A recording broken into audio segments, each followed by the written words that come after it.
August 14. So August 14 பார்த்தீங்கன்னா Pakistan independence day. So பாகிஸ்தானில் பார்த்தீங்கன்னா 1947 ஆகஸ்ட் 14 தான் வந்து பாகிஸ்தானுக்கு வந்து சுதந்திரம் கிடைச்சிது.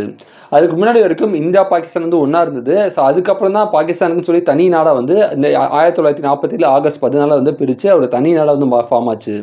ஸோ அந்த பாகிஸ்தானில் இந்த நாள் வந்து ஒரு முக்கியமான ஒரு நாளாக இருக்குது. அதுமாதிரி இந்த நாள் பார்த்தீங்கன்னா வேர்ல்டு லிசார்ட் டேங்கிறாங்க. ஸோ லிசார்ட்ஸ் பார்த்தீங்கன்னா பல்லிகள். உலகம் பூரா சுமார் 7000 வகையான பல்லிகள் வந்து இருக்குதா, 7000த்துக்கும் அதிக வகையான பல்லிகள் வந்து இருக்குதா. ஸோ பல்லி வந்து இந்த மாதிரி பல வகையான பல்லி வகைகளை பாதுகாக்கணும். ஸோ நேச்சருக்கு பார்த்தீங்கன்னா இயற்கைக்கு பல்லி வந்து ஒரு முக்கியமான ரோல் வந்து ப்ளே ஆகுது. ஸோ பல்லி தான் பார்த்தீங்கன்னா பூச்சியை வந்து சாப்பிடும். ஸோ அந்த பல்லிகளை அப்ரிஷியேட் பண்ணுற விதமாக தான் வந்து இந்த நாள் வந்து இருக்குது.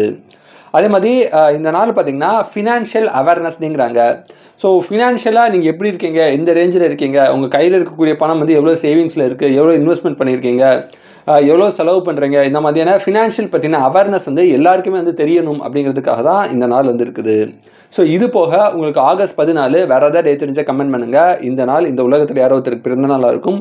உங்களுக்கு பிறந்தநாளாக இருந்தால் உங்களுக்கு என்னோட இனிய பிறந்தநாள் வாழ்த்துக்கள். So happy birthday to you. Thank you.